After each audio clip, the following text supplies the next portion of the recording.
falta? Estudien, chicos. En la rotación anterior, la primera fase estuvieron bien. En la segunda, recontra mal. Más del 80% de jalados. Pero para que ni digan que la prueba estuvo difícil, porque hay un 19, un par de 18, 2, 3, 16, un 17. Entonces, ¿qué pasó con ese tipo de gente y con la inmensa mayoría? ¿Ya? Entonces estudien, se relajan. O sea, ustedes adquieren un resultado y se relajan. No pueden estar estudiando para la siguiente fase en base a lo que han tenido la nota en la fase anterior. Si tuvieron 18, entonces ya no estudio. Si tienen jalado, entonces sí me esfuerzo. No puede ser, pero ustedes tienen que tener un rendimiento uniforme, ¿no? Y a ustedes no se les está exigiendo nada que ya no hayan demostrado. Ustedes han entrado con las notas más altas de la universidad, o sea, ustedes son los top de la universidad, de 20.000 alumnos, ¿no? En su fecha de ingreso, ustedes han sido los, ¿qué? ¿Cuántos han entrado? 100. Han estado entre los 200 primeros. Ya quisieran estar así cuando den examen de residentado. Si ya lo hicieron una vez, entonces tienen que volver a hacerlo.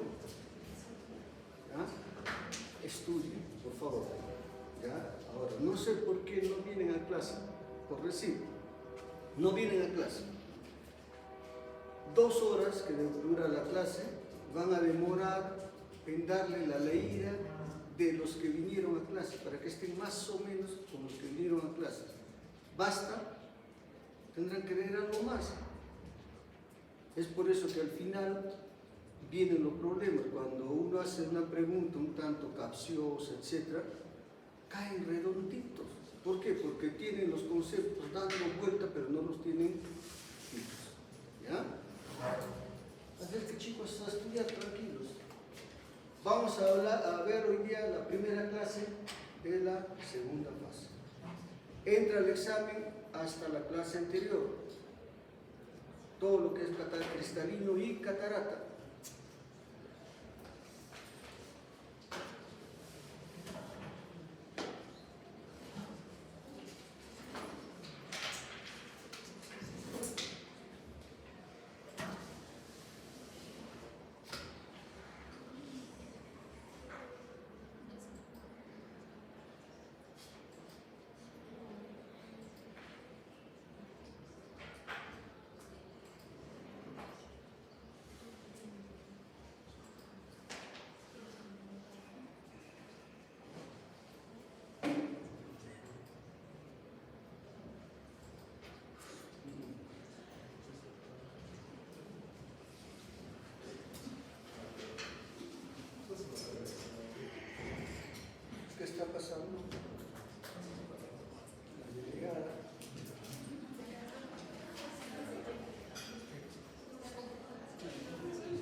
Bien chicos, entonces vamos a hablar hoy día sobre lo que es el glaucoma. Entonces, cuando hablamos de glaucoma, hablamos de una de las enfermedades más importantes desde el punto de vista de causar daño. Se dice que es la segunda causa más importante en cuanto a producir ceguera en el mundo. ¿Ya? Entonces, el glaucoma es una patología que va a llegar a la ceguera y es una patología que por su naturaleza pasa desapercibida. ¿Por qué? Porque es totalmente asintomática. ¿Ya? Entonces, es la principal causa de ceguera irreversible. ¿Ya? La principal causa de ceguera reversible viene a ser la catarata. ¿Ya? Eso ténganlo presente. La catarata es una causa de ceguera de las más importantes en el mundo, pero es una causa reversible. Se opera al paciente, recupera la visión. En el caso del glaucoma, no. Produce ceguera, pero una ceguera irreversible. Y hay más o menos 70 millones de personas que tienen esta condición de lo que es glaucoma crónico en todo el mundo, de los cuales 7 millones tienen una ceguera que es bilateral.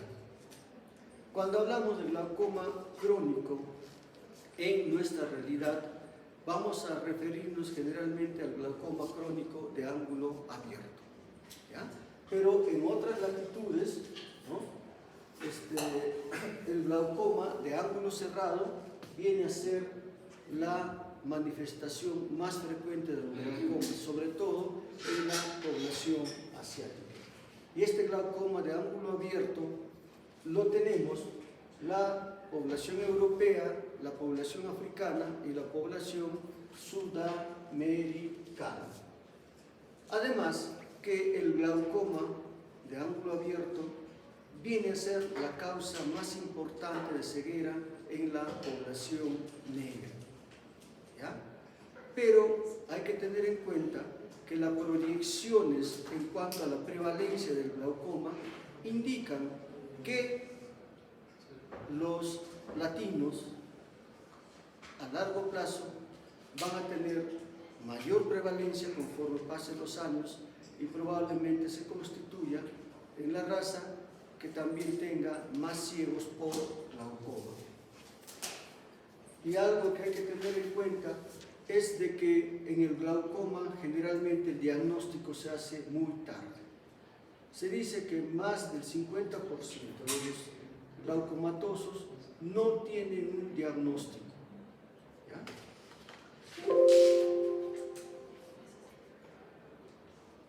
Entonces, cuando hablamos de glaucoma, vamos a hablar pues de una enfermedad que va a traducirse por una lesión en lo que es el nervio óptico. Al final, el glaucoma es una neuropatía óptica de origen multifactorial que va a producir un daño progresivo en lo que son las fibras retinales. Y este daño progresivo de las fibras retinales traerá también pues defectos en el campo visual. Este defecto en el campo visual hará que se produzca una disminución de la visión en forma irreversible, una disminución de la visión que se va a ir presentando primero en todo lo que es la periferia hasta llegar a la parte central donde se producirá una ceguera total. Entonces, esta neuropatía de origen multifactorial es la causa más importante pues, de ceguera. Entonces, el glaucoma es algo que tenemos que conocer para prevenirlo. Entonces, en la imagen se está viendo, ¿qué es lo que le llama la atención? A ver, describan.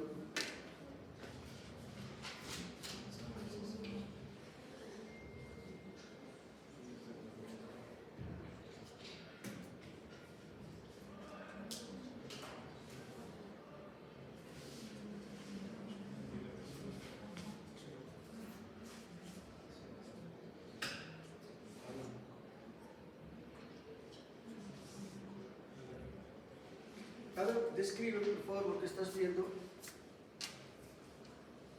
Tú. Es el fondo de ojo, se ve como una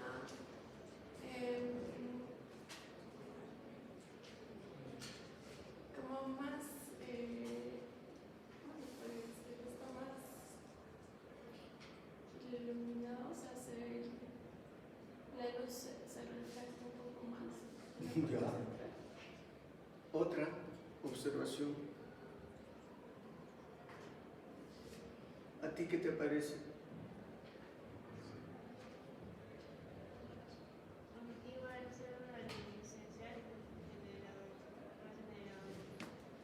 Ya. Muy bien. Entonces, esta es la cabeza del nervio óptico, la papila.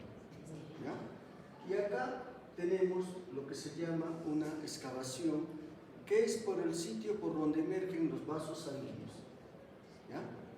Entonces, en el glaucoma, en la medida que las fibras de capa nerviosas vayan desapareciendo, vayan muriendo, esta excavación se hace cada vez más progresiva. Vean, acá la excavación está mucho más grande.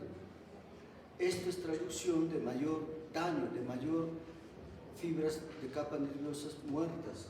Y acá una excavación todavía mucho mayor, hasta que llega el momento en que prácticamente no existen fibras nerviosas vivas y el nervio óptico tiene una apariencia grisácea, blanquecina, sin función, paciente ciego. Entonces, pues en el glaucoma lo que existe es esta neuropatía que va a ir progresando poco a poco.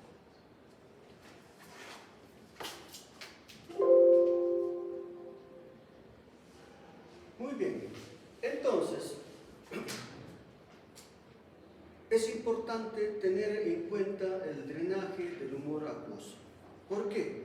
Porque este humor acuoso que es secretado por el epitelio no pigmentado del cuerpo ciliar, conforme se va formando, va a tener una circulación que es hacia la cámara posterior, pasa por la pupila, a la cámara anterior y en la parte periférica, en la parte limbar, a través de la malla trabecular por el conducto Schlemm, va a salir a la circulación general. ¿Ya? Entonces, este humor acuoso que se produce en forma constante tiene dos vías de salida. Principalmente por la malla trabecular, el 80% de ellos va a fluir por la malla trabecular y un 20% tiene un drenaje no convencional por la vía uveoescleral. Entonces, cuando hablamos de glaucoma, principalmente va a haber una alteración en lo que es el sistema de drenaje, principalmente en la malla trabecular. Entonces, al ser la malla trabecular el espacio a través del cual va a drenarse el humor acuoso, al haber una alteración en ellas, es lógico que la presión intraocular se eleve. Y esta elevación de la presión intraocular, hasta la fecha, se considera uno de los factores de riesgo más importantes para que se desarrolle el glaucoma.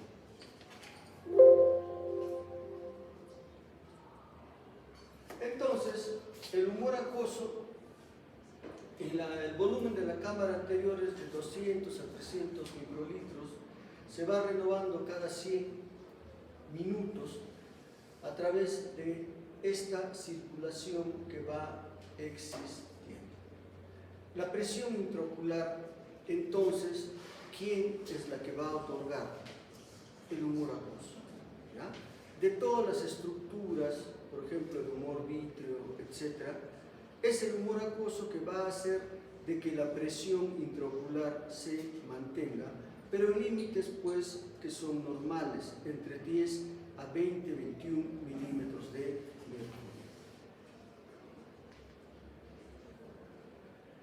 El humor acuoso como tal va a tener una serie de funciones, de entre las cuales está una función de nutrición a aquellas estructuras que no tienen vasos sanguíneos.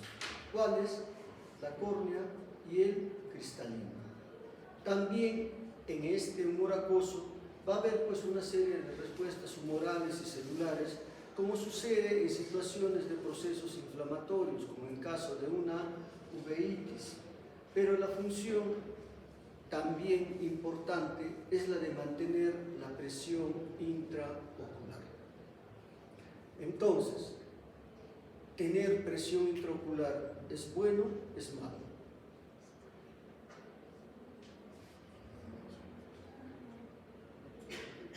¿Qué dice? Es bueno, pero en los límites normales. ¿Ya? Y de esta presión se encarga lo que es, pues, el humor acuoso.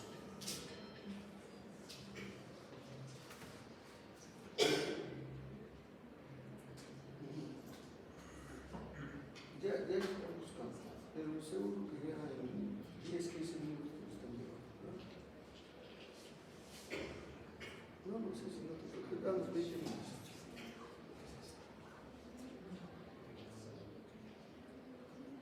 Pero que te lo alcance ahí en un CD. Ahí lo descarga. Ya, como que está tu correo. ¿Cuál es tu correo?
Bien, entonces, nuevamente para ver de que desde el epitelio no pigmentado, los procesos ciliares, se va a formar lo que es el humor acuoso y de ahí va a ir pasando a la cámara posterior, pupila, cámara anterior y va a la periferia, donde se va a producir el drenaje a través de lo que es la malla trabecular, canal de Schlenk, circulación general. Y es en esta situación de la malla trabecular donde va a haber un bloqueo del drenaje, de diferente etiología, ¿no? Que va a hacer de que exista pues un retorno del humor acuoso, y esto es la causa de que exista presión intraocular elevada. Bien, ¿cómo nosotros reconocemos a un probable portador de glaucoma crónico? A través de lo que son sus factores de riesgo. ¿Ya? ¿Cuál es el principal factor de riesgo para el desarrollo del glaucoma? La presión intraocular elevada. A esto se suma la edad. Pacientes mayores de 45, 50 años tienen un factor de riesgo adicional para el desarrollo de glaucoma. En ese sentido, la población latinoamericana está acumulando mayor prevalencia conforme pase los años en cuanto a desarrollar glaucoma. El antecedente heredofamiliar de glaucoma también juega un rol muy importante. Personas que tengan familiares de primer grado con glaucoma van a tener hasta 3.7 veces más posibilidades de desarrollar glaucoma. En hermanos también 3.7. En padres, si el padre tiene glaucoma, 2.2. A esto juega un rol muy importante también el factor racial, donde la raza negra tiene hasta 4 veces a 6 veces más posibilidades de desarrollar glaucoma que la población general. Pero a esto no solamente es el hecho de que tenga más prevalencia de desarrollar glaucoma, sino que el glaucoma que desarrolla es un glaucoma más refractario al tratamiento. Si se encuentra en el examen lo que es una excavación asimétrica entre ambos ojos, esto también constituye un factor de riesgo para desarrollar glaucoma. Y cuando tenemos un paciente con glaucoma, lo que tenemos que asegurar es que la presión intraocular sea uniforme y estable las 24 horas del día. Porque se dice, cuando hay una hipotensión arterial nocturna, podría también haber un factor de riesgo adicional. Entonces, la presión intraocular constituye uno de los factores de riesgo más importantes en lo que es glaucoma, es el principal factor de riesgo.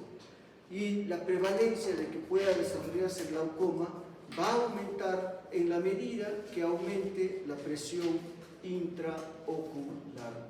Es por eso, pues, de que todo el tratamiento que a la fecha existe va orientada a lo que es la disminución de la presión intraocular. Incluso cuando hay un tipo de glaucoma, que es el glaucoma de baja tensión, donde el paciente desarrolla el glaucoma con valores normales de presión intraocular, también en ese tipo de pacientes se usa hipotensores oculares para mantener la presión intraocular más baja de la que tiene en condiciones normales. Entonces, pues, la presión intraocular constituye un parámetro para lo que es el tratamiento, y se dice que una reducción de la presión intraocular en un 35% de la presión que pueda tener el paciente hace de que la progresión de daño no esté presente, de que el campo visual se estabilice. Y si tenemos pacientes que tienen un campo visual muy avanzado, un glaucoma muy avanzado, entonces los niveles de presión intraocular tienen que todavía ser mucho más bajos. Se dice que una presión de 12.3 milímetros de mercurio estabilizaría la progresión de daño en el campo visual en estos casos. Muy bien. A ver, por favor, interpreta ese cuadro. La delegada. Interpreta el cuadro. Vemos el aumento de la presión intraocular, también se relaciona con el crecimiento de un glaucoma primario. Mayor presión hay mayor riesgo. ¿Hay qué? A mayor presión hay mayor riesgo de desarrollo. Listo.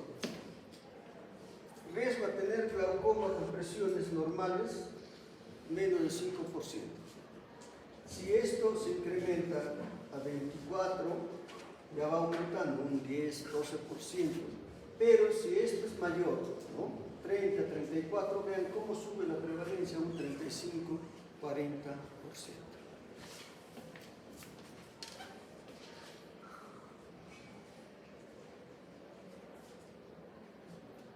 Pero también existe una relación en cuanto a que si se controla mejor la presión, si la presión intraocular está mucho más baja, también el daño que va a presentarse en los campos visuales, la progresión del glaucoma, se va a estabilizar. A mayor presión intraocular existirá daño de progresión, daño para que progrese el glaucoma. A menor presión, menos posibilidad de progresión.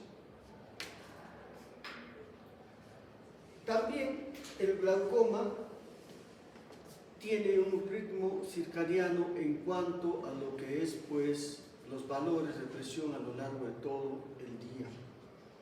Entonces, Normalmente todos nosotros vamos a tener fluctuaciones en la presión intraocular que van a estar dentro de lo que es pues 1-2 milímetros de mercurio.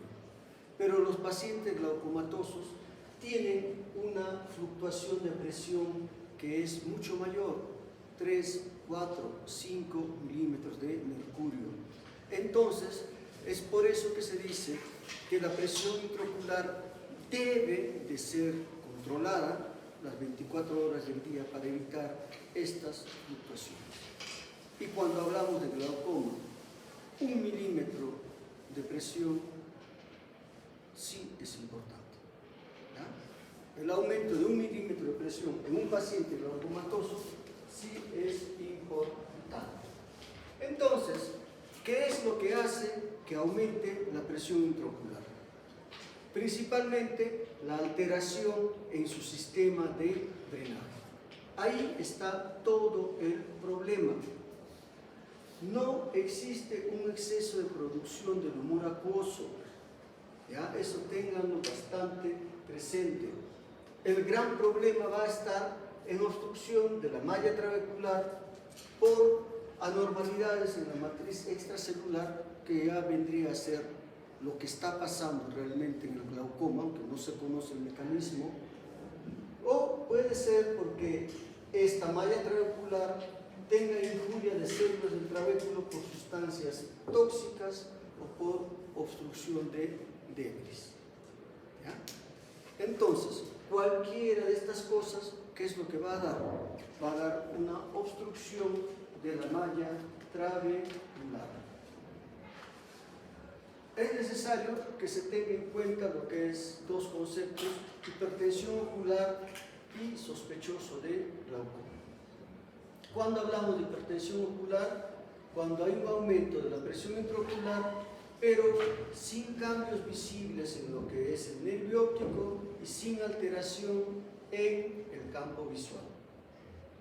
Cuando hablamos de sospechoso de glaucoma, cuando existen cambios en el nervio óptico, pero sin cambios en el campo visual, pero puede haber presión intraocular elevada o una presión intraocular normal. ¿Ya? Entonces, un paciente sospechoso de glaucoma tendrá que ser pues seguido de una forma más estricta. Entonces, cuando nosotros estamos frente a un paciente que tiene hipertensión ocular, estamos frente a un paciente con una presión intraocular mayor de 21 milímetros de mercurio, algo que haya sido constatado por lo menos en 2 lecturas en fechas diferentes. ¿Ya? Y no va a haber cambios glaucomatosos detectables ni en el campo visual ni en el fondo de ojo. Pero esta persona con hipertensión ocular tiene, habíamos dicho, mayor riesgo a desarrollar glaucoma. Entonces, este riesgo a desarrollar glaucoma va a ser mayor en tanto la presión intraocular del paciente esté más elevada, o cuando ya existan cambios estructurales en la capa de fibras nerviosas retinianas y en el campo o en la cabeza del nervio óptico, ¿no? Que son cambios que va prescindiendo a la función visual. ¿Ya? Pero hasta el momento estos hallazgos sí se pueden encontrar a través del examen directo, a través de la tomografía de coherencia óptica, pero todavía no es un criterio de glaucoma, de diagnóstico de glaucoma. ¿Ya? La tomografía de coherencia óptica nos da una indicación de que la capa de fibras nerviosas puede estar disminuida. Y estos datos, ¿no?, indican que esta disminución se presenta hasta 8 años antes de que pueda existir daño en el nervio óptico. Entonces, a un paciente con hipertensión ocular, ¿se puede dar tratamiento? Sí, pero siempre y cuando cumpla los criterios de paciente de alto riesgo. ¿Y quiénes son los pacientes de alto riesgo?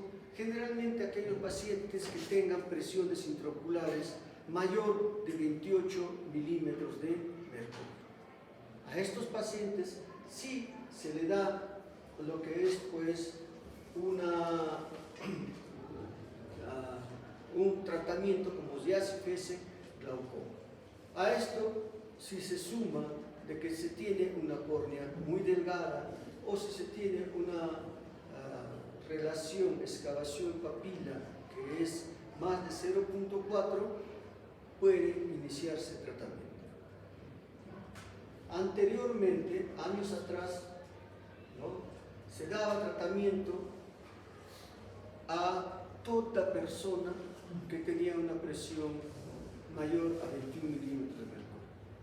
Entonces, antes se trataba la presión, no tanto el glaucoma. ¿Ya?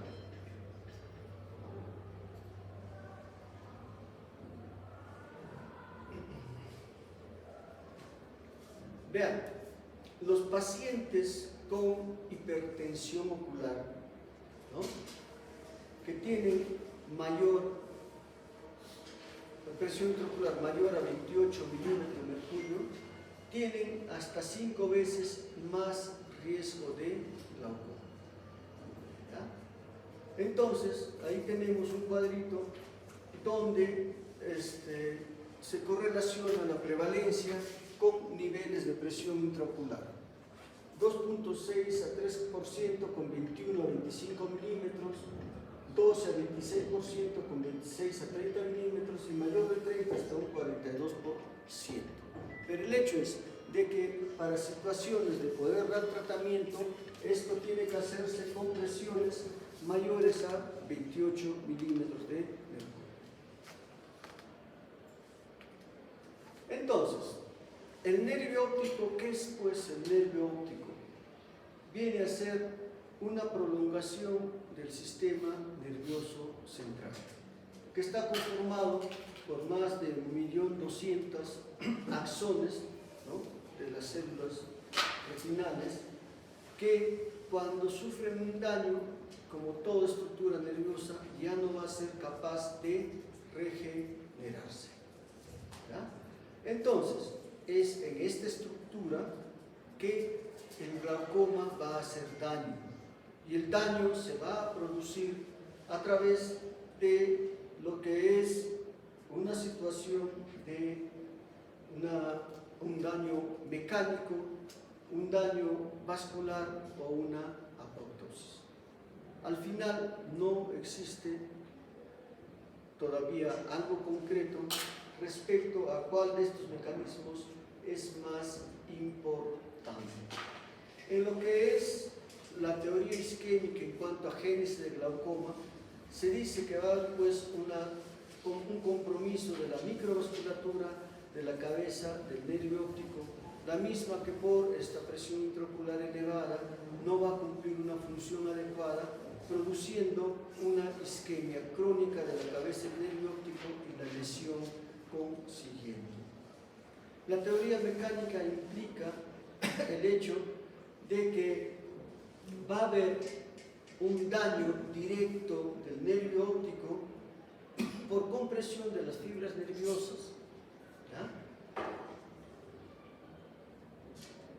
Y también va a haber pues una interferencia del flujo axoplásmico en este nervio óptico. Al final de cuentas hay probablemente una situación conjunta de estos tres factores que va a hacer que se presente el daño en el nervio óptico. Pero ¿qué es lo que vamos a evidenciar al final? Una lesión irreversible en la cabeza del nervio óptico. Muy bien, entonces cuando ya hablamos de glaucoma, este glaucoma tiene diferentes etiologías y de acuerdo a ella también se las clasifica.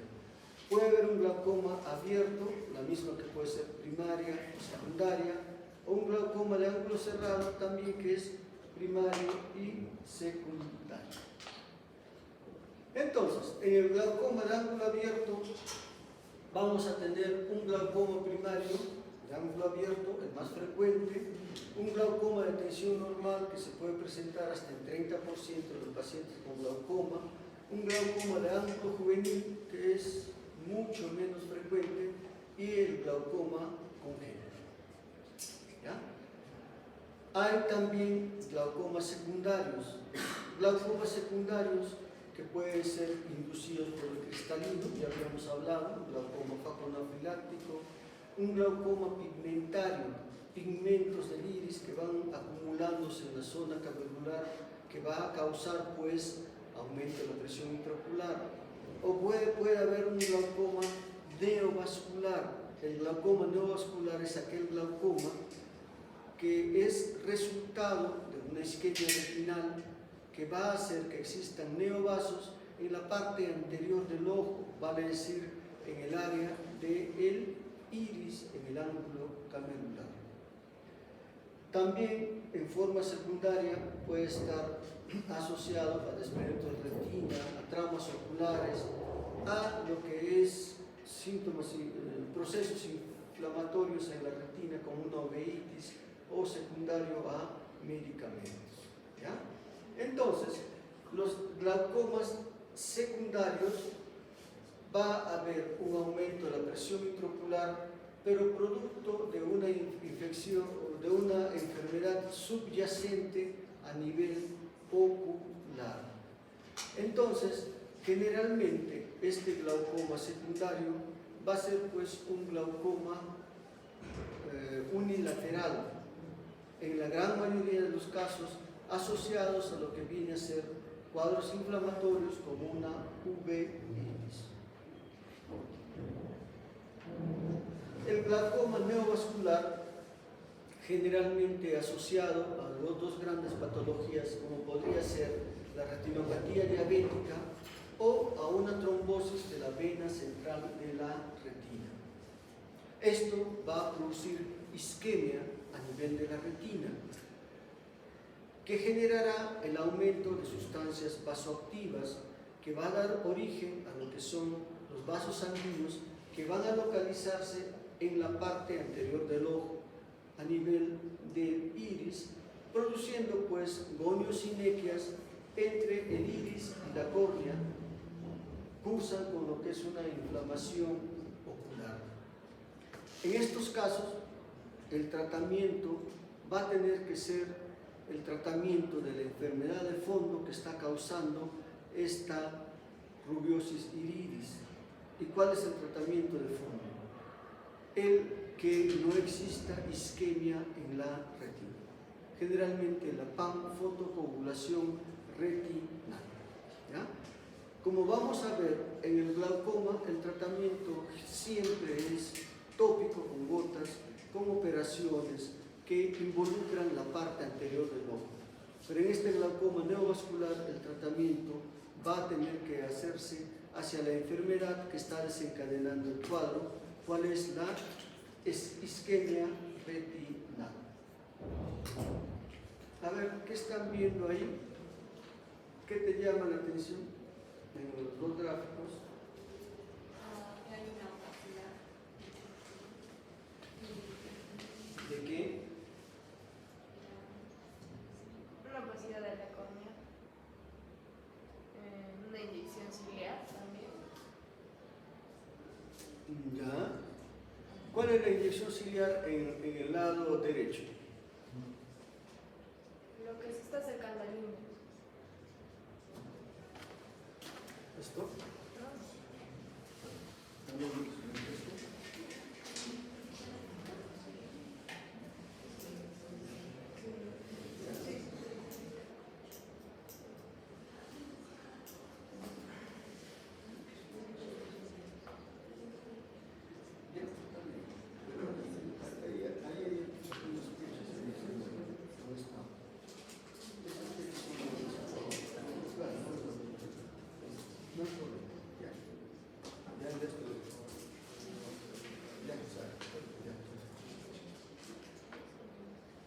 Bien, entonces, acá tenemos una córnea, como dicen, está opaca, pero hay acá unas líneas que son estos, vasos sanguíneos, pero no de la córnea, sino de la parte más profunda, que es el iris.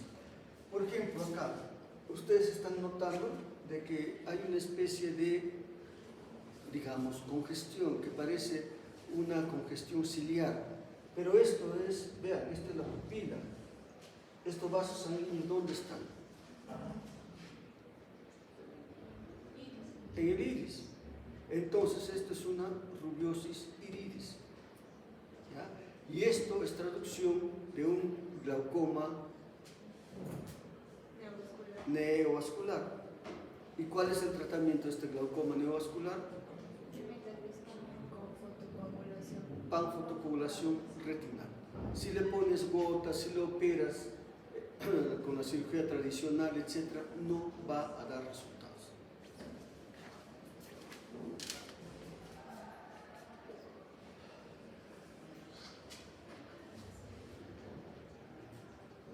Bien, en un cuadro de uveitis puede haber glaucoma porque la reacción inflamatoria, ¿qué es lo que va a condicionar?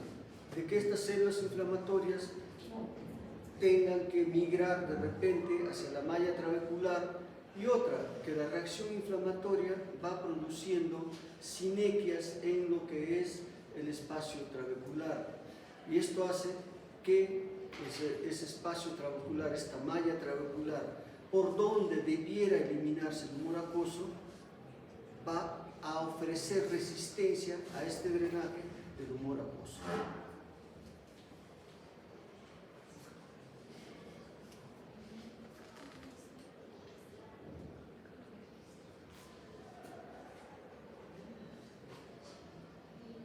A ver, paciente varón de 35 años que presenta disminución de la agudeza visual, y en el examen encuentran eso.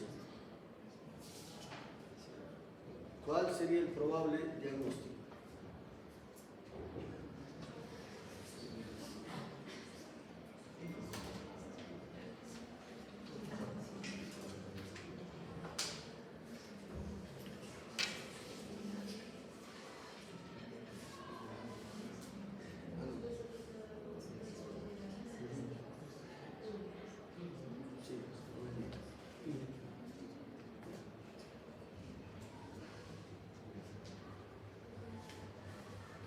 ¿Cuál sería el probable diagnóstico?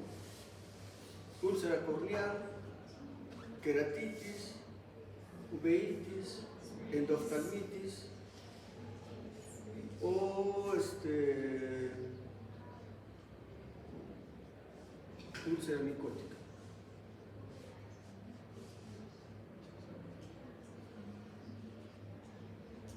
Mira, están a un día del examen, ¿no? ¿Por qué uveitis?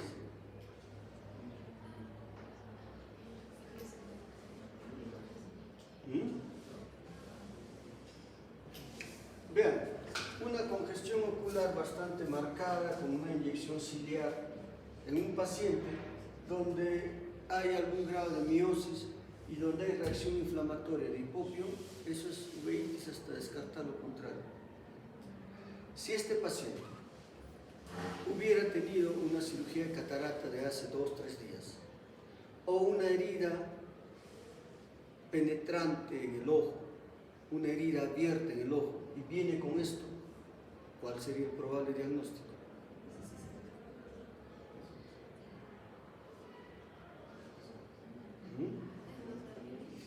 Endoftalmitis, porque esto viene en un paciente que está sano, que hace una reacción inflamatoria local y hay una uveitis. Pero en un paciente que ha tenido una herida, puede que haya la uveitis, pero uno tiene que pensar en endoftalmitis. ¿Ya? Bien, entonces esto es la forma como se presenta una uveitis, una reacción inflamatoria intraocular. ¿Y qué están notando ustedes ahí?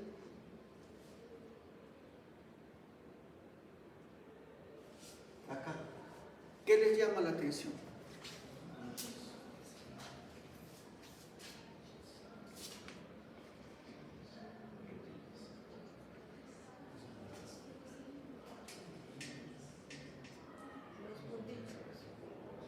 ¿Qué puntitos? Aquí está con la ¿sobre qué estructura está?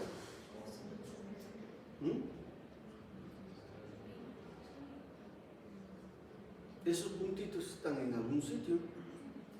¿Dónde estarán? ¿Estarán flotando en el humor acuoso?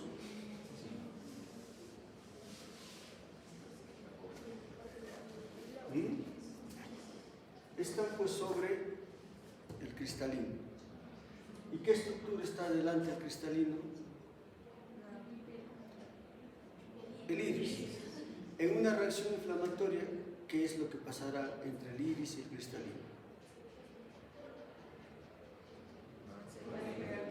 Se pueden pegar. Entonces, acá ha estado pegándose. ¿Ya? Por eso es de que la pupila está bien dilatada. En esta circunstancia, ¿qué se hace? Se dilata la pupila para romper y que no se pegue. Porque si se pega en una situación de miosis, puede haber una catarata secundaria que para operarlo es complicadísimo. En estas circunstancias, vean, se ha producido la dilatación de la pupila, pero aún así, vean cómo esto que ya se estaba pegando se ha logrado romper. ¿Ya?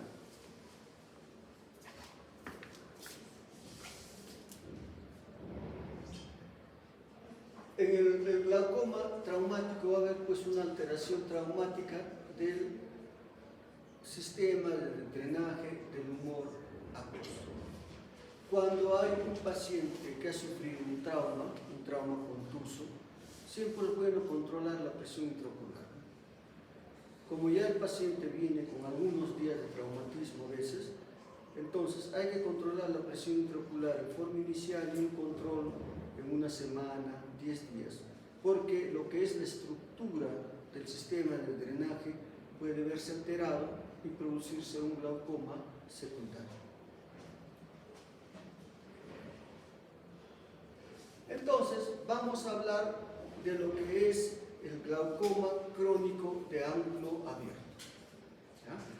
Que es el glaucoma más frecuente que padece la población, ya que involucra al 60-70% de todos los pacientes con glaucoma. Es una patología propia ya de gente mayor, aparece sobre los 50 años y la prevalencia va incrementándose conforme va pasando el tiempo. Esta enfermedad es una enfermedad crónica, ¿ya? Que va a aparecer en los dos ojos, aunque no en forma simétrica. ¿Qué implica esto? De que los daños que estén en uno u otro ojo, puede que exista en un ojo mayor daño que en el otro, ¿ya? Pero sí son simétricos, los daños van apareciendo más o menos en los mismos tiempos, aunque en menor intensidad en un ojo que en el otro. Ahora, esta es una enfermedad totalmente asintomática, ¿ya? Es una enfermedad no dolorosa, pero que dentro de esta forma de presentación va produciendo bastante daño. ¿Dónde? En la cabeza del nervio óptico. Y este daño en la cabeza del nervio óptico se traduce en una disminución del campo visual.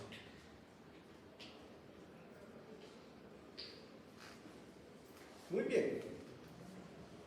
Entonces, algo que tienen que tener en cuenta también es el hecho de que un paciente con glaucoma de ángulo abierto, cualquiera que sea el tiempo de evolución de la enfermedad, cualquiera que sea el grado y severidad de la enfermedad, no va a afectar el campo visual.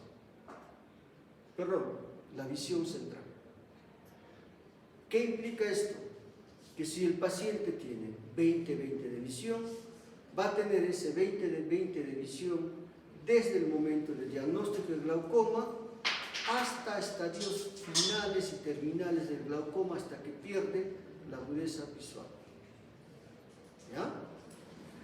Entonces, al ser un paciente que ve bien, un paciente que no tiene síntomas, lo torna una enfermedad muy peligrosa. Un paciente con glaucoma crónico se tiene que buscar al paciente. ¿En base a qué vamos a buscarlo? En base a los factores de riesgo que tiene el paciente. Por el contrario, un glaucoma agudo será preocupación para nosotros desde el punto de vista de lo que significa una actitud preventiva que debemos de tener. ¿Qué dice?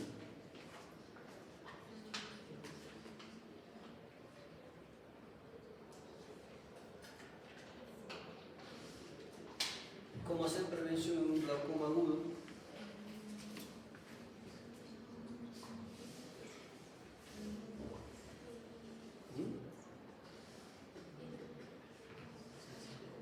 Disminuyendo la presión intraocular.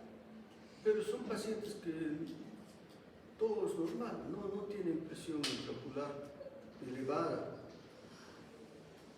De repente, el hecho de que sea un paciente que tiene los ojos muy pequeños, como es el caso de las hipermetropías, podría ellos estar en una situación de prevención de repente, ¿no?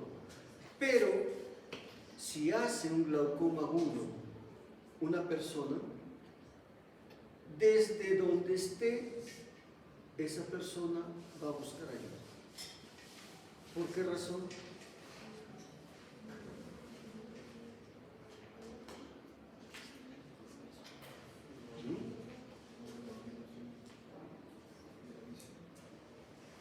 ¿Qué más?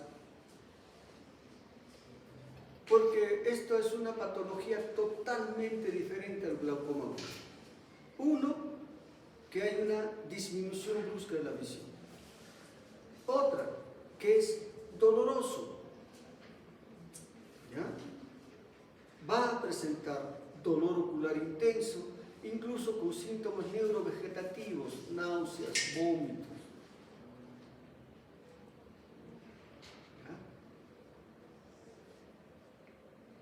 Cursa con un ojo rojo, con lo que es una inyección ciliar. Un paciente con glaucoma crónico está con el ojo blanco.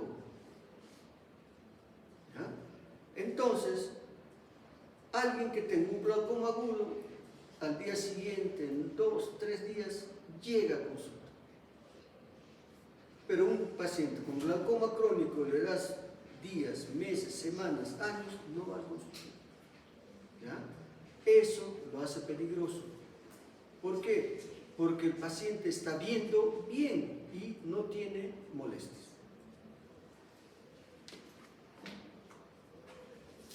Los factores de riesgo, ya saben ustedes cuáles son. Presión intraocular elevada, la edad avanzada, paciente de raza negra, estéreo familiar positiva, fluctuaciones de presión intraocular. Algunos pacientes pueden, pues, expresar de que tienen una visión empañada, de que tienen incapacidad para ajustar los ojos a habitaciones oscuras, tienen dificultad para, cuando pasan de un ambiente iluminado a un espacio menos iluminado, la adaptación no es tan rápida. O pueden ver anillo de colores alrededor de las luces, ¿no? Esto muchas veces es traducción de un aumento de la presión intraocular. O también de que pueden tener un dolor retroocular, ¿ya? Pero un dolor leve, ¿no? En todo caso, si tenemos a un paciente que está con alguno de los factores de riesgo que hemos mencionado y acude a consulta por este tipo de molestias, entonces hay que controlar la presión intraocular, hay que tratar de ver de que el paciente no vaya a tener glaucoma. Ahora, En la progresión del glaucoma existe también lo que es pues una disminución progresiva del campo visual. Pero que el paciente vaya a manifestar este cambio, puede hacerlo, pero ya en situaciones muy avanzadas de la enfermedad. Cuando el campo visual está muy deteriorado, pues entonces las personas tienden a chocarse con cosas que normalmente debieran de verse con todo lo que es el campo visual. Entonces, cuando ya un paciente, por decir, refiere que se para chocando con las cosas que están a su costado, etc., y hay evidencia de alteración del campo visual, ya la enfermedad está muy avanzada. Este dolor retroocular, cefalea que a veces presentan, en estos pacientes hay que hacerle un descarte de glaucoma. Pero estas manifestaciones pues son muy inespecíficas y también van de la mano con otro tipo de patologías. ¿Ya? Entonces, cuando nosotros hacemos el examen a un paciente que puede tener glaucoma, ¿qué podemos encontrar? Podemos encontrar lo que es alteraciones en lo que es la capa de fibras ópticas, ¿no? Donde se va a ver espacios más enrarecidos, más blanquecinos, ¿no? Que van a traducir esta pérdida de la capa de fibras nerviosas. Entonces, cuando tenemos a un paciente con glaucoma, ¿qué es lo que vamos a evidenciar o el paciente va a referir? De que va a estar perdiendo lo que es la visión periférica. Si esta es una visión normal, esta es la visión de un paciente glaucomatoso. Una visión que es normal en el centro y se mantiene hasta estadios finales. Y en estadios ya muy avanzados, el paciente lo que va a tener es una visión tubular. Es como si viera por un tubo.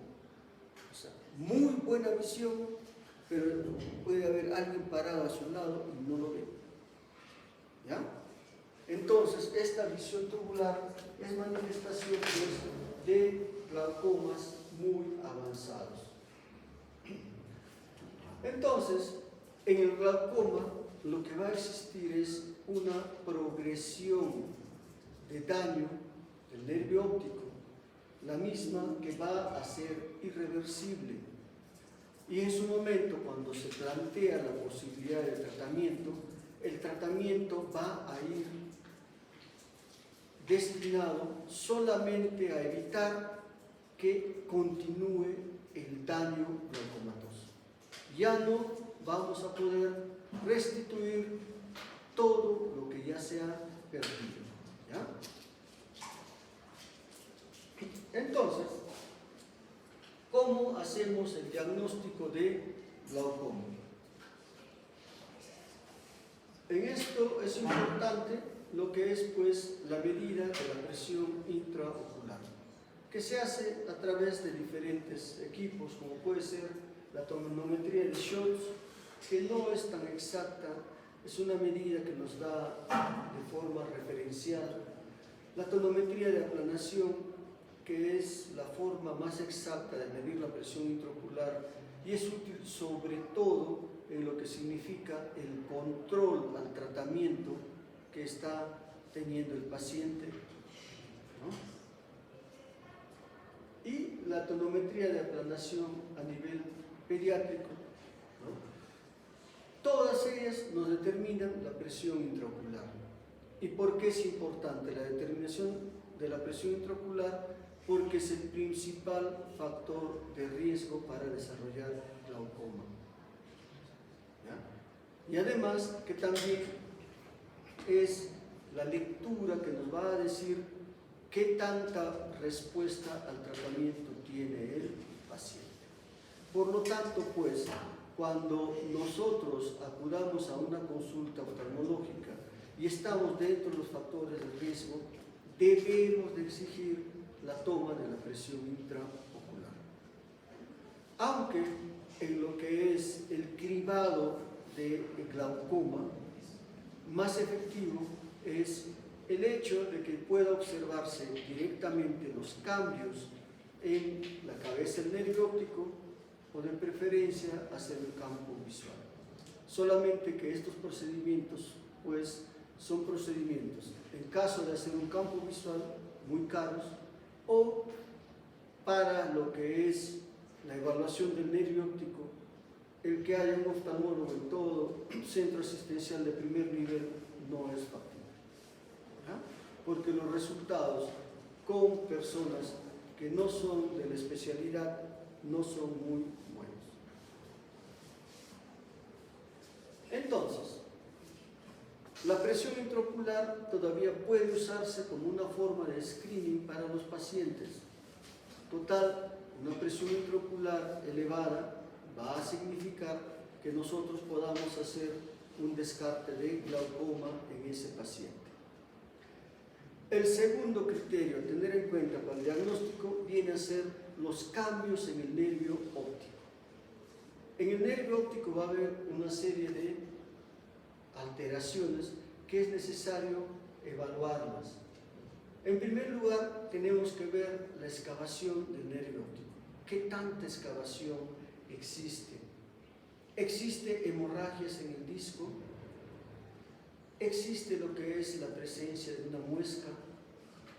¿Hay adelgazamiento del anillo neural? Y si los dos nervios ópticos son simétricos o existe una asimetría.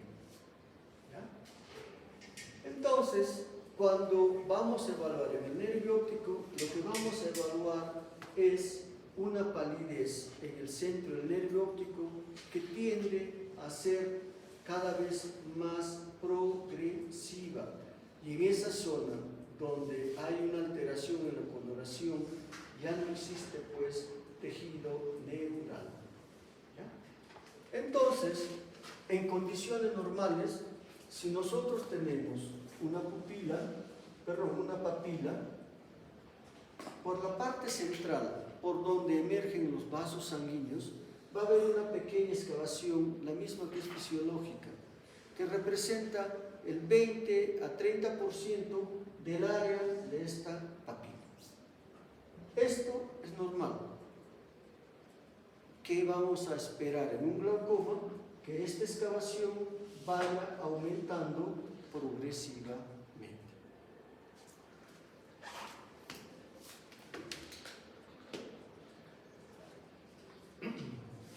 Entonces, ¿qué están notando en las dos diapositivas?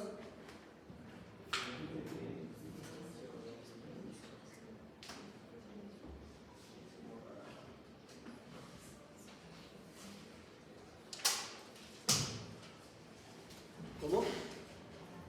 La excavación y la hemorragia del disco. Ya. ¿Cuál de las dos papilas está más excavada? La del lado derecho. Si solamente vieran a lo izquierdo, eso dirían que es una excavación normal. ¿Por qué? Debería ser más pequeña. Debería ser más pequeño, un 20 a 30% del área de la papila. ¿Cuánto de excavación ahí habrá? Fácil, un 50, 60%. Y en la de abajo, o en la derecha, 70, 80%. Y si estas dos diapositivas correspondieran a un solo paciente, ¿qué otro factor estamos agregando aparte de la excavación?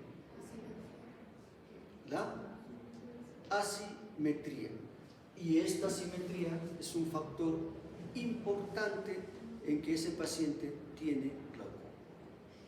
Y vasos sanguíneos sobre el disco óptico se presenta en pacientes que tienen glaucoma crónico de tensión normal, con presión normal. No es tan frecuente que esté presente, pero si lo encontramos nos va a indicar eso. En la medida de que exista un aumento en la excavación, es lógico que exista pues un adelgazamiento del anillo neural. Cada vez este anillo neural se va a volver mucho más delgado.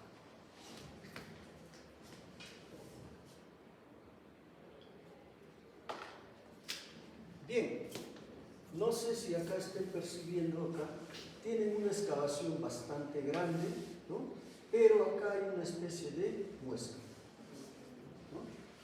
Cuando se ve esta muesca, entonces dice que es un hallazgo patognomónico y ese paciente tiene glaucoma, ¿ya?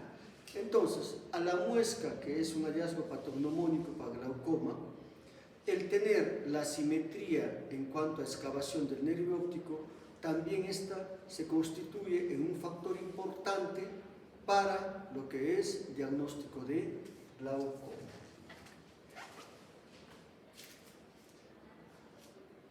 Tenemos ahí en la B, tenemos también pues la muestra. También existen pues atrofias peripapilares que están asociadas a lo que es la presencia de glaucoma, que no es otra cosa que atrofia corioretiniana, que hace que la esclerótica esté mucho más visible, o también puede haber hiperpigmentación o hipopigmentación del epitelio pigmentario retiniano. Entonces, cuando nosotros evaluamos lo que es la cabeza del nervio óptico, debemos de tener en cuenta estas cosas que hemos dicho: aumento de la excavación patológica, la presencia de adelgazamiento del anillo neural, la presencia de muesca y la asimetría en la excavación en los dos ojos. También se puede observar como lesión glaucomatosa la pérdida de fibras nerviosas a nivel de la retina, las mismas que pueden ser pues difusas o localizadas. Y esto también se ve con lo que es la tomografía de coherencia óptica, que nos da estas lesiones, esta disminución de la capa de fibras nerviosas, incluso antes de que exista el diagnóstico de glaucoma. ¿Ya? Bien, la gonioscopía es un examen muy importante que debe de realizarse a todo paciente que tenga sospecha de glaucoma o con glaucoma. ¿Para qué? Para determinar qué tipo de glaucoma tiene.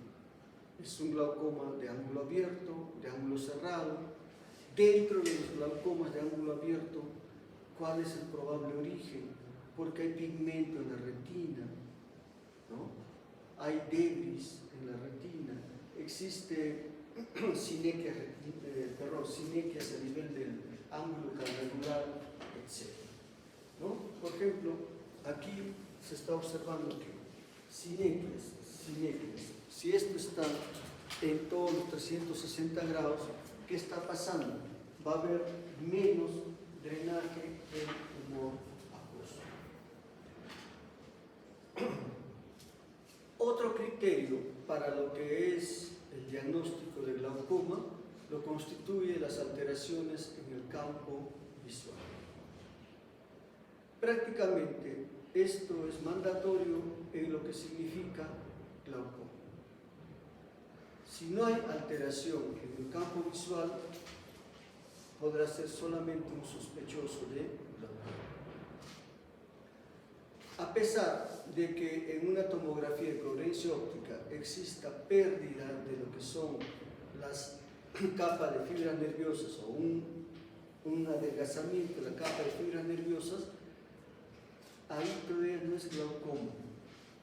¿De que puede desarrollar glaucoma en los próximos años? Sí, pero se da o no tratamiento. Pero con lo que es una alteración en el campo visual, esta sí es indicativo de diagnóstico de glaucoma, y también, aparte de ser usado en diagnóstico de glaucoma, se usa para lo que es el seguimiento. Entonces, en el campo visual observaremos en los momentos iniciales del glaucoma algún grado de alteración en la parte central. Pero conforme va pasando el tiempo, va apareciendo cambios, sobre todo en lo que es la periferia de la retina.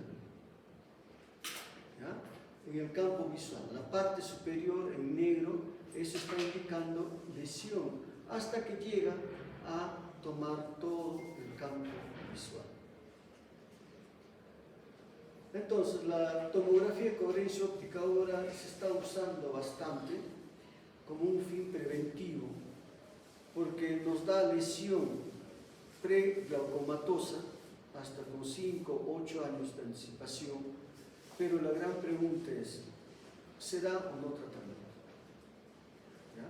Porque todavía no existe glaucoma, ¿no?, en ese paciente, o en todo caso habrá el momento en que se establezca, pues, si hay un porcentaje de adelgazamiento de la capa de fibras nerviosas de tanto, se debe dar tratamiento, pero tiene que haber un consenso que a la fecha no existe.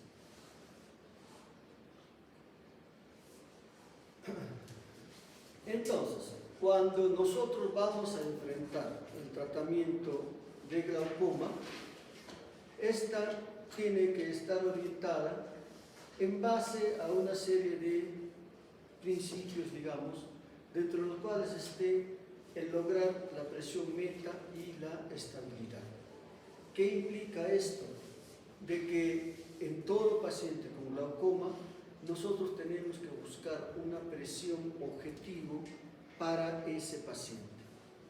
Las presiones que son útiles para un paciente pueden no ser útiles para otro. Entonces, se tiene que lograr esta presión meta y usar un medicamento que permita una estabilidad de la presión intraocular que esté las 24 horas del día.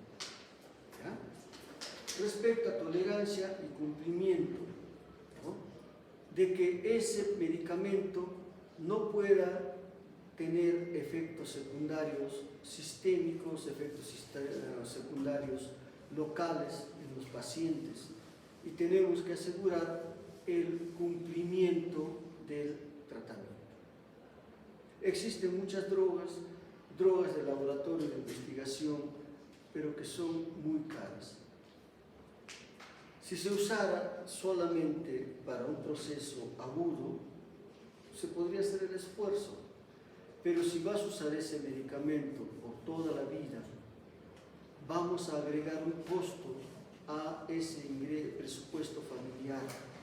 Entonces hay que dar, pues, también medicamentos que cumplan su función, pero que sean alcanzables por los pacientes, ¿ya? Porque de lo contrario no va a haber cumplimiento. Y cuando hablamos de glaucoma existe mucha deserción al tratamiento. ¿Por qué razón?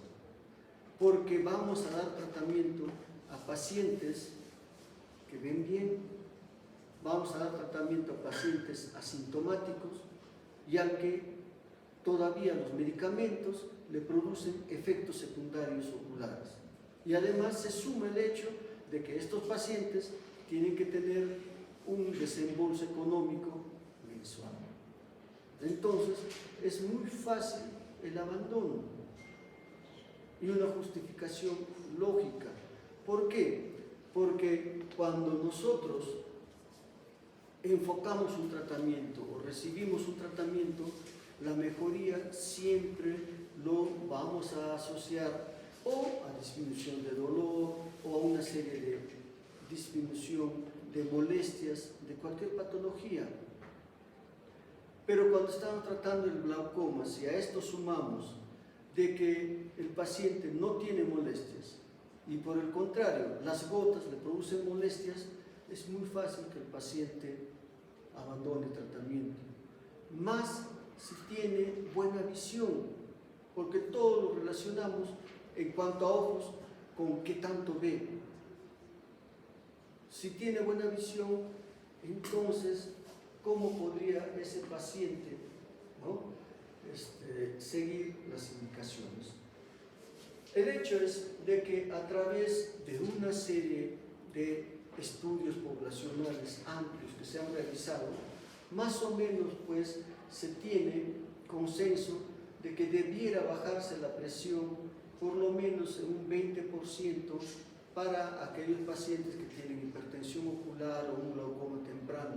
Pero en la medida que el glaucoma se haga más avanzado, los niveles de presión a bajar también tienen que ser mucho más altas. ¿Ya?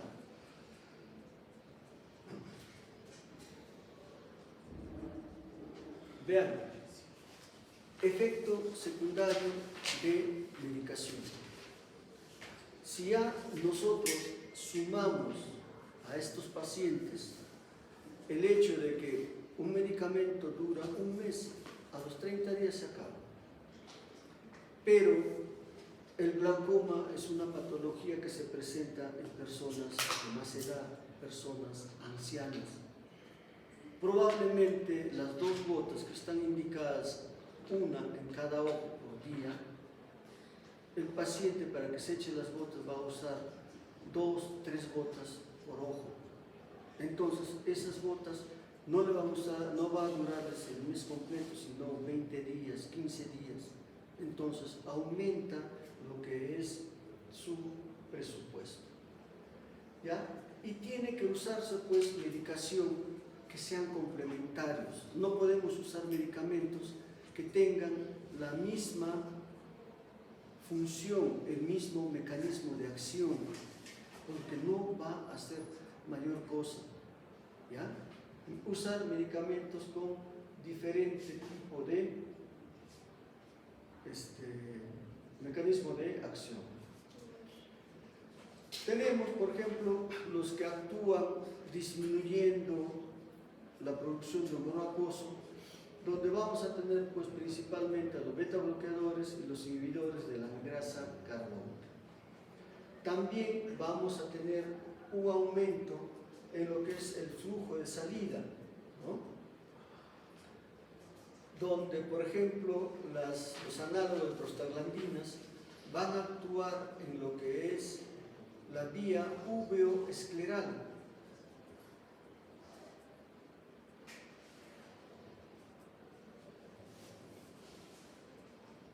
Muy bien, entonces, el primer paso en lo que significa el tratamiento del glaucoma lo constituyen los diferentes medicamentos antiglaucomatosos con que se cuenta. Dentro de ellos, el más potente hipotensor ocular lo constituyen los análogos de las prostaglandinas, que reducen, ¿no?, la presión intraocular hasta en un 30 a 35% de presión intraocular. ¿No? Ahora bien, este medicamento no tiene efectos sistémicos, afortunadamente, pero sí estos análogos de prostaglandinas van a producir una serie de efectos secundarios, pero a nivel ocular, dentro de los cuales se puede decir que hay una hiperemia conjuntival, un alargamiento e hiperpigmentación de las pestañas, una hipertricosis.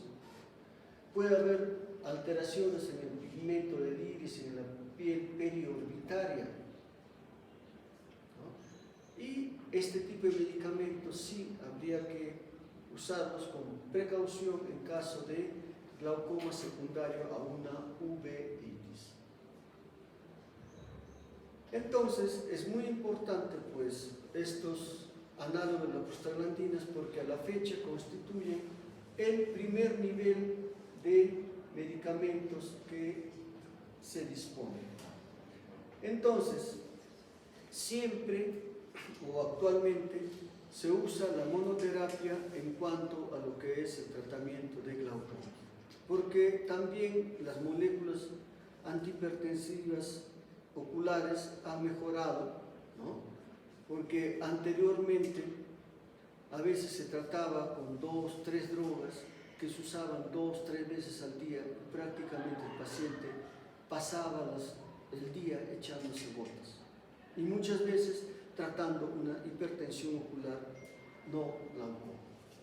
¿Ya? Entonces, esta monoterapia reduce pues efectos secundarios sistémicos, interacciones medicamentosas, daño secundario por efectos preservantes y favorece el cumplimiento. Actualmente la monoterapia, sobre todo con los análogos de las prostaglandinas, se hace con una sola gota al día. Entonces es más fácil fidelizar a los pacientes. Pero muchas veces la monoterapia no es suficiente para muchos pacientes y es necesario hacer asociaciones, siempre teniendo en cuenta que tengan mecanismos de acción complementarios. El segundo grupo de medicamentos con los que se cuenta son los beta bloqueadores. Esto era hasta antes del advenimiento de los análogos de las prostaglandinas la primera elección en cuanto al tratamiento. ¿Ya? ¿Aló? Sí, te cargué la mano. Sí, sí, gracias. Ok. Ya.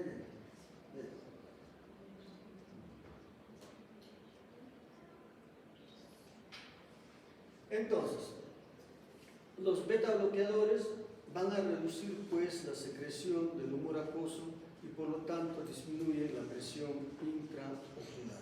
¿Ya? Los beta bloqueadores son efectivos en todos los tipos de glaucoma y también tienen un efecto hipotensor bastante bueno. ¿Ya? Más o menos un 30% de la presión intraocular. Pero lamentablemente tiene sí efectos sistémicos, dentro de los cuales tenemos que pueden producir en algunos pacientes una insuficiencia cardíaca congestiva, un bloqueo cardíaco de segundo o tercer grado, bradicardia, asma, alteraciones en las enfermedades obstructivas crónicas. ¿Ya? Entonces, en estos pacientes, estos medicamentos no deben de usarse. ¿Ya? Ahora, si ustedes ven la concentración, la medicación de los beta bloqueadores es de 0.5% en cuanto a concentración, y de eso, una gota puede producir efectos secundarios sistémicos. ¿Ya? Si se tiene a un paciente identificado que tiene bloqueo cardíaco, que es asmático, que tiene su EPOC, en estos pacientes no debe de usarse estos beta bloqueadores. ¿Ya? Ahora bien, los beta bloqueadores también producen una serie de efectos a nivel del sistema nervioso central, donde puede verse pues insomnio, depresión, astenia, labilidad emocional, todas esas cosas. Y si se tiene en cuenta que el glaucoma se presenta y da tratamiento en pacientes ya ancianos, entonces en estos pacientes pues se puede confundir con que el paciente puede estar presentando una demencia senil. ¿Ya? Es importante tener en cuenta estos datos cuando se usa beta bloqueadores. Ahora bien, los inhibidores de la anhidrasa carbónica también pueden usarse en forma sistémica, pero se puede usar los inhibidores de la anhidrasa carbónica en forma sistémica, en forma rutinaria, no. ¿Por qué? Por los efectos secundarios que esto produce. ¿Cuáles son los efectos secundarios sistémicos que van a predecirse? Lo más frecuente vienen a ser las parestesias que van a presentar los pacientes. Muchas veces al segundo o tercer día de tratamiento comienzan a tener parestesias en los dedos de las manos, en los pies, etc., que hace que los pacientes suspendan el medicamento. Puede haber también fatiga, depresión, pérdida de peso, etc. Menos frecuentemente también hay efectos secundarios relacionados con todo lo que es el complejo gastrointestinal, donde puede haber diarreas, náuseas, gastritis, etc. También puede presentarse la formación de litiasis renal. ¿Ya? Entonces, cuando damos inhibidores de la anhidrasa carbónica sistémica en procesos agudos, cuando hay un glaucoma agudo, se puede dar inhibidores de la anhidrasa carbónica sistémica, o en un paciente al que hay que dar o hay que disminuir la presión intraocular que está muy alta antes de un proceso quirúrgico o de otro procedimiento para mantener las presiones lo más baja que se pueda. También con los inhibidores de la grasa carbónica hay que ver si el paciente tiene alergia a las sulfas o no, porque al final esto es un derivado de las sulfas. Si hay alergia a las sulfas, entonces este medicamento también puede producir esa alergia. ¿Ya? A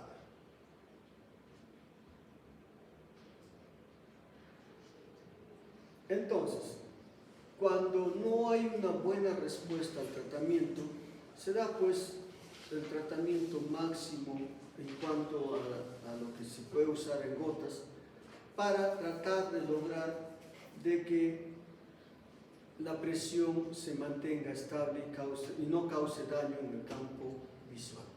Afortunadamente ahora hay asociaciones de medicamentos que hacen que la aplicación sea mucho más fácil de cumplir por parte de los pacientes.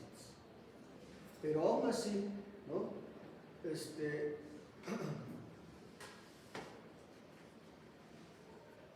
Es importante, ¿no?, hacer un seguimiento a los pacientes. No solamente es el hecho de indicar una gota y que esa gota va a cumplir con su efecto por siempre. Siempre hay que estar evaluando cómo va la presión intraocular, cómo está el campo visual. Si en caso el campo visual se mantiene estable, nosotros diremos pues que ese paciente, el tratamiento que está recibiendo es el adecuado y que siga con ese tratamiento. Pero ¿qué nos indicará de que de pronto ese tratamiento no está siendo efectivo, ¿no?, cuando existen estos daños en el campo visual, cuando existe una presión intraocular que no es la que nosotros nos hemos propuesto a que tenga el paciente, ¿no? ¿Qué puede deberse? ¿A qué razones?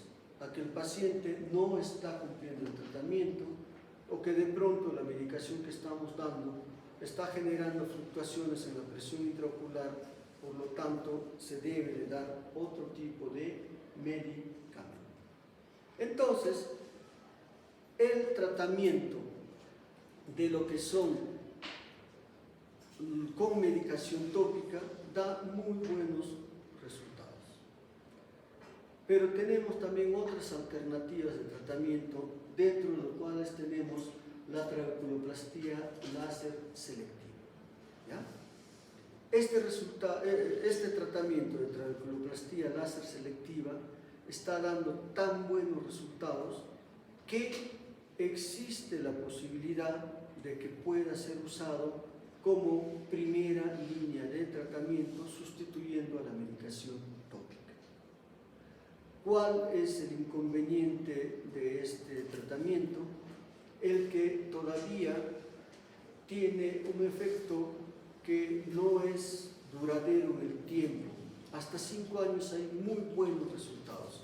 A los 5 años hay que reevaluar qué alternativas de tratamiento se tendrían. Pero hasta los 5 años da muy buen tratamiento, da muy buena respuesta, y además de que controla presiones mucho mayores, presiones de 28, 30, 32, con este tratamiento da muy buenos resultados, porque en el glaucoma crónico la mayoría de los pacientes cursan con presiones que van del orden de 22, 23 milímetros de mercurio, quizás 24 milímetros de mercurio, que van causando daño, pero en el tiempo, el daño de un paciente que tiene glaucoma de 22, 23, 24 milímetros se va a dar en 10, 15, 20 años. ¿Ya? Pero presiones de 30, 28, 32 son presiones que la medicación tópica muchas veces no controla adecuadamente. Entonces, en esas circunstancias es muy buena alternativa la trabeculoplastía láser selectiva y quizás más adelante sea pues el tratamiento de elección de primera línea.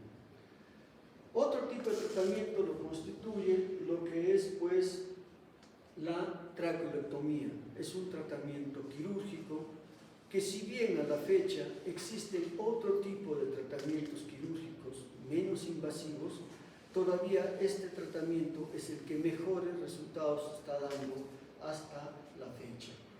Consiste en crear una fístula entre lo que es la cámara anterior con la superficie ocular, para que el humor acuoso drene a través de esta fístula y pues haya un control de la presión intraocular. ¿Cuándo se usa? Cuando exista pues un fracaso al tratamiento médico, cuando fracase esta trabeculoplastía láser selectiva, ¿no? O ya en enfermedades muy avanzadas, o en pacientes pues que no cumplan con el tratamiento y que no tengan acceso a lo que significa lo que es la oportunidad de un oftalmólogo que lo controle. Entonces, en la trabeculectomía, ¿qué es lo que se hace? Si tenemos acá la esclera a nivel limbar, se va a hacer una esclerostomía, se produce la disección de esta esclera y en la zona donde está la malla trabecular, más o menos en el limbo, se saca parte del trabéculo, ¿no? Y por ahí va a haber una comunicación entre lo que es la cámara anterior con esta superficie y por ahí va a drenar el humor acuoso.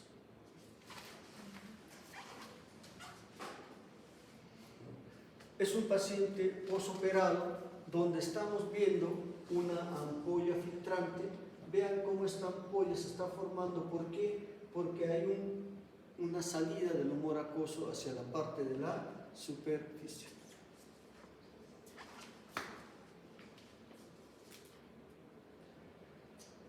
Ahora, ¿esto falla o es absoluto y hay muy buena respuesta? La trabeculectomía también falla, se cierra nuevamente y muchas veces se realiza una trabeculectomía adicional, etc. ¿Ya? Una forma de disminuir de que esta trabeculectomía no se cierre viene a ser pues usando la mitomicina C. ¿Ya? Se usa la mitomicina C para que la reacción inflamatoria no se dé y no cierre ese trabéculo que nosotros estamos creando. Acá están observando un agujero que es una iridectomía periférica a través del cual el humor acuoso va a ir pasando pues hacia lo que es la superficie ocular. Ahora, también tenemos otras alternativas dentro de lo cual están los diferentes tipos de válvulas. ¿Ya? Entonces, estas válvulas van a hacer, ¿no?, de que este tubo esté en lo que es la cámara anterior y la válvula a nivel de la esclera, ¿no? Entonces, por ahí va a pasar el humor acuoso y por ahí va a la circulación general. Entonces, a pesar de que existen diferentes alternativas en el tratamiento de lo que es glaucoma, muchas veces los pacientes tienen todos estos tratamientos, y no hay un buen control del paciente. ¿Ya? Muy bien, entonces, tenemos lo que es el glaucoma de tensión normal. ¿Ya? Un glaucoma que cursa con una presión intraocular normal, pero que hay todos los hallazgos que hemos mencionado en la cabeza del nervio óptico, en lo que es alteración en el campo visual, solamente que en el examen de fondo de ojo podemos encontrar además lo que es una hemorragia en el disco. ¿Ya? Más frecuente en ancianos y mujeres. No se sabe pues cuál puede ser la causa, ¿no? Vamos a encontrar en estos pacientes alteraciones en la cabeza del nervio óptico que son las mismas que encontramos en un glaucoma normal, y además que podemos encontrar esa hemorragia en llama sobre el disco, ¿verdad? Hay alteraciones también en el campo visual que van a ser similares a lo encontrado en el glaucoma crónico de ángulo abierto. Sí, hay que tener en cuenta otras manifestaciones que suelen referir estos pacientes, como es el hecho de que pueden tener un fenómeno de Raynaud. ¿Ya? Eso es importante. En estos pacientes también puede haber situaciones de migraña que son mucho más frecuentes, ¿no? Puede haber una hipotensión sistémica nocturna, que es algo que nos va diferenciando del glaucoma crónico, ya sea que esta hipotensión sea por una hipertensión sistémica sobretratada, etcétera, que puede hacer que haya un flujo reducido en la arteria oftálmica. El hecho es de que en estos pacientes vamos a tener más migrañas y fenómenos de Raynaud que no se presenta en el glaucoma crónico. El tratamiento también es lo mismo, la misma medicación, los mismos tratamientos que se tienen para el glaucoma crónico de ángulo abierto también pues serán usados en estos pacientes, ¿no? Tanto lo quirúrgico, tanto lo que es el tratamiento médico. Y para terminar, veamos lo que es el glaucoma congénito, ¿no? Que es una patología que suele presentarse desde recién nacidos o en lo que es los 3 primeros años de vida, pero en el primer año se presenta en la inmensa mayoría de casos, que llega hasta el 80% de los casos, siendo bilaterales hasta el 75% de ellos, mayor en mujeres que en hombres. ¿Y qué es lo que va a caracterizar a esta patología? La presencia de buftalmos. ¿Qué implica el buftalmos? Un ojo grande. Si tienen en cuenta ustedes que existe una presión intraocular elevada que va a estar actuando en estructuras que son más elásticas, como es en el caso de un niño, es lógico que estas estructuras tiendan a crecer, y ese crecimiento se manifiesta por un buftalmos, pero principalmente en lo que es una anormalidad en el diámetro corneal, donde la córnea va a ser mucho más grande, ¿no? Entonces, si tenemos este buftalmos, si tenemos una córnea más grande, tenemos que buscar los otros cambios propios del glaucoma. Y para esto haremos un examen bajo sedación a los niños, donde constataremos pues la presión intraocular, que tendría que estar elevada. Encontraremos todos los demás hallazgos en el fondo de ojo, siendo importante el hecho de que haya una asimetría en los dos ojos en la excavación. Son pacientes que siempre tienen una mayor miopía que la población general, ¿no?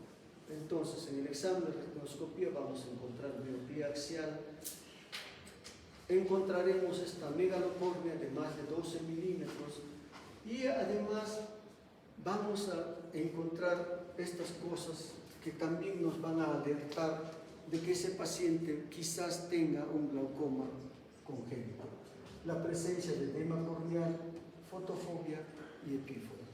En un paciente que tenga estas características, debemos descartar la presencia de glaucoma congénito.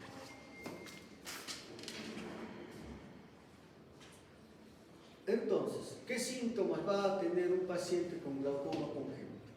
Irritabilidad, fotofobia, epífora, pobre visión. ¿Y qué signos encontraremos?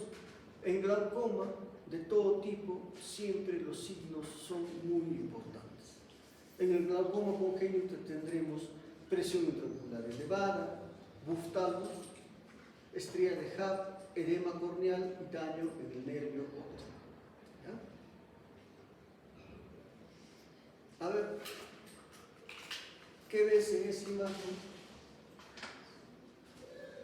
Tú, de azul.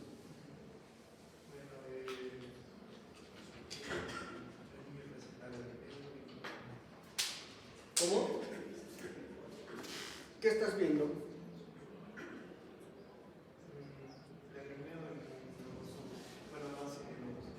¿Ya?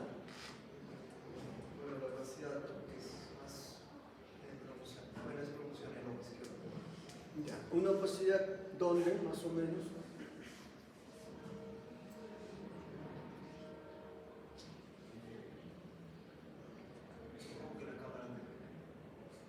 No. A ver, ¿dónde estará la opacidad?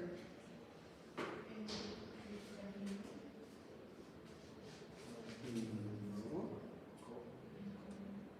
¿Dónde lo ven todos los demás? En la córnea. ¿Ya? Entonces, ¿qué estamos viendo? Epífora y edema corneal. Si vemos a un paciente con estas características, ¿qué debemos hacer? Descartar un probable glaucoma congénito. ¿Qué están viendo ahí?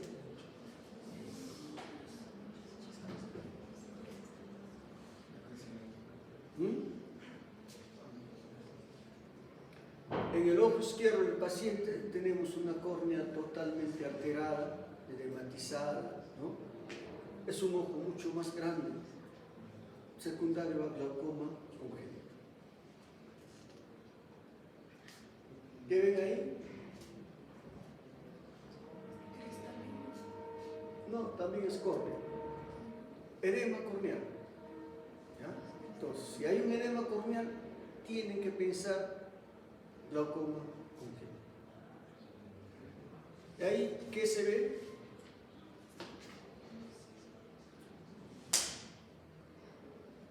Hay unas líneas, ¿verdad?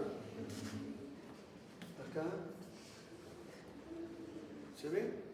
Líneas que están en el área, en la zona de la córnea. ¿Qué será esto?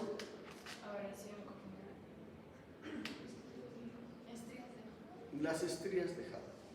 Con la presión intraocular se rompen pues las fibras que hay ahí y aparecen estas estrías de Hub. Y por esto es lo que también se tiende a edematizar la córnea. ¿Ya? Ya hemos visto glaucoma agudo con ustedes, ¿no? Ya. Entonces, el tratamiento del glaucoma congénito siempre es quirúrgico. El tratamiento médico no da un resultado, ¿ya? Siempre es quirúrgico. Y es necesario tener en cuenta el diagnóstico temprano, porque si no llegan a la edad preescolar o ciegos o con una visión muy afectada. Listo, chicos, con esto terminamos.